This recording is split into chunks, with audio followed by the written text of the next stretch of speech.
All right, guys. So the biggest lever that we've seen for all the media agencies that we've helped is implementing paid ads. Now, we're going to go over here to a blank spot, and I'm going to talk to you about traditionally what happens when you're starting your media agency or you're growing. It's like your first $100,000 a month. Usually, what happens is it's word of mouth, it's referrals. You're sending cold DMs, cold emails, cold texts. The disposition is very hard to scale there because the disposition inherently is you're going cold to people. And the purpose of growing a business is you want clients to come to you rather than you going to them. Now, all of this has to happen with very specific ways. You could still run an ad and you could still go to a client, and that's essentially what it looks like to have a bad ad or to not have a correct sales process. So, what that looks like, guys, is you need the correct ad copy. This is one of the biggest levers you have to pull inside of your business.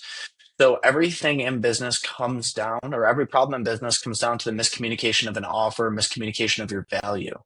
Now, this is the biggest thing on planet Earth. Copy, a lot of people think is the easiest thing ever to do, but it is the most difficult, nuanced thing to do because every problem comes from the miscommunication of an offer, the wrong positioning of an offer, communicating the benefits of the offer incorrectly. And if you don't even have an offer to begin with, it's going to be very hard to run ads because you need something that people will be interested in.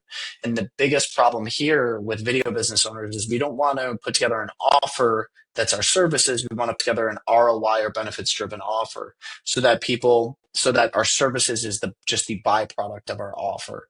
Okay. So the very first thing you're going to do when selling, guys, is copywriting an ad angle. Now there's different ad angles that you're going to need. There's direct ad angles, there's indirect ad angles, and there's also unique mechanism ad angles. All three of those things we get super detailed in other videos with, especially inside of our program.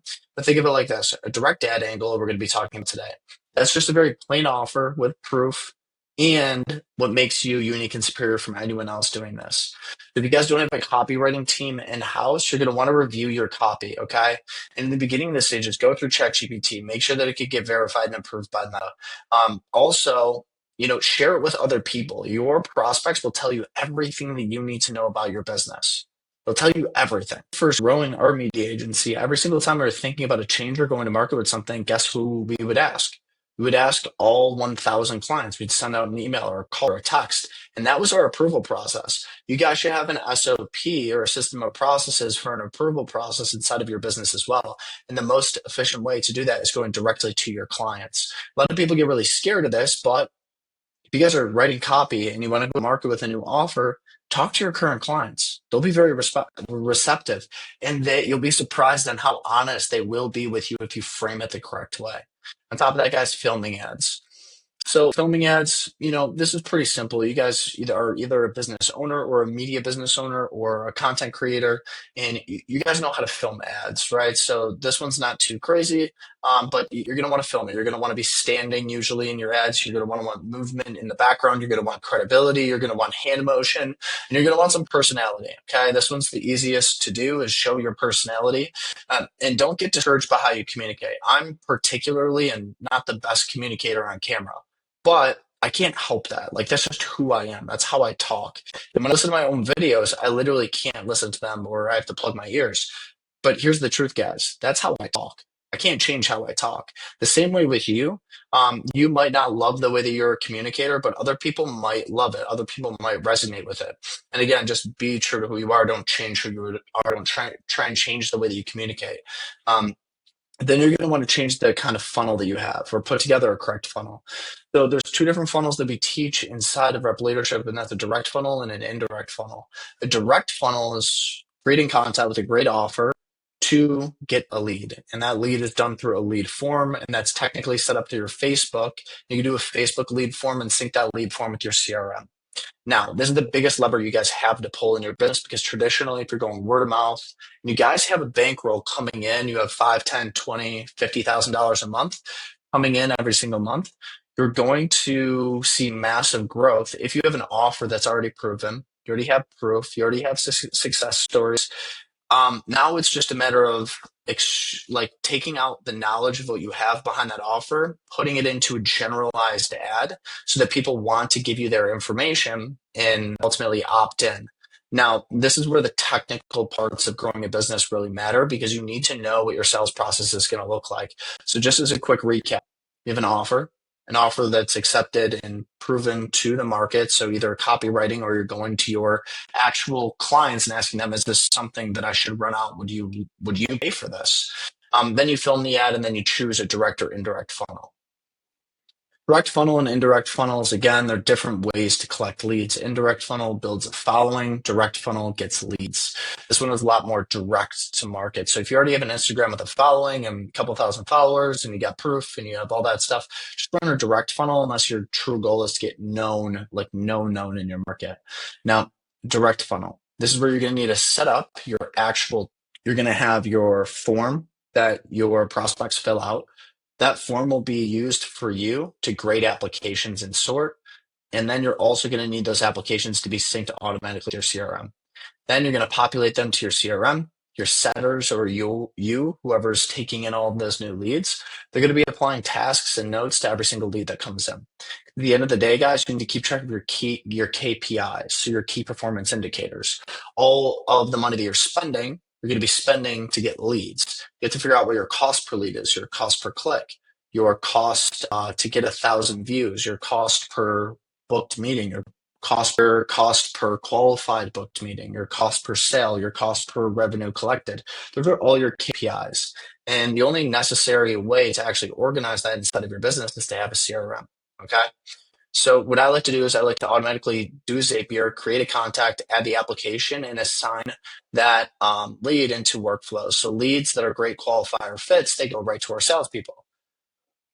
Leads that are not great qualified fits, they automatically get put into a workflow in a follow-up sequence. And these follow-up sequences show people the things that they need to see in order to make a decision about change. So that's testimonials, case studies, those sorts of things. Then your setting process starts with KPI tracking. Again, keeping track of all of your numbers, who's responsive, who's not responsive, who's a good lead, how much is each lead costing us. Pipeline and protocol follow-up. Pipeline and protocol follow-up is pretty much once you have your leads inside of a CRM or a workflow, you want to keep track of how many calls you're making. So say, for instance, lead X, okay? Lead X, I've called 4 times, they haven't answered. Then you need a protocol for what to do with that person, or else you're just going to have thousands and thousands of leads inside of your opportunities, your pipeline stages, and not really understanding where to put them or how to follow up with them. I suggest doing weekly follow-up because all of your leads will forget. Okay, it's the truth of it. We all think that we have the most fancy, amazing business ever, but at the end of the day, your leads will forget. They're going to forget that they opt into ads because people that opt into ads often opt into multiple kinds of ads. They're learning kinds of people. So do weekly follow-up, don't do monthly follow-up. Monthly follow-up's great, but you have to do a re-offer for a monthly follow-up. That means offering a different service to get people into the door.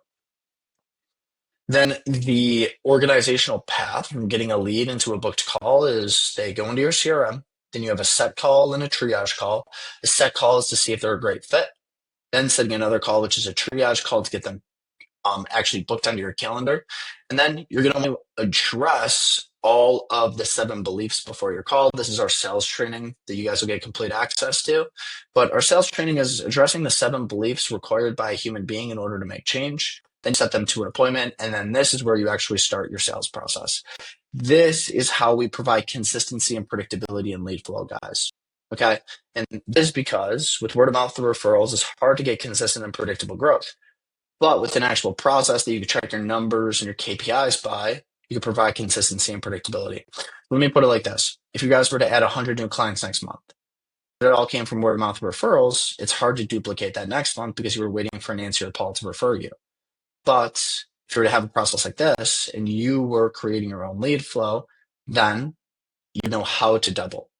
Right now, if you're stuck at $30,000 a month or $50,000 a month, hard to double your business if it's word of mouth referrals because you can't control that. What you can control are the things that you can control, like applications or CRM workflows or being more efficient or creating better KPIs or getting better at your set calls and triage calls. By being able to measure all these specific nodes in your business, you know which levers will have the highest effective, impact inside of your business. You'll know what levers to pull to unlock more success in the future. I hope this is helpful, guys. If you want to get more detailed with these things, you could always create a meeting with me. That meeting is going to be directly with me. It's going to be one-on-one, and we could talk deeply about what your business looks like and how you guys can implement this stuff inside of your business.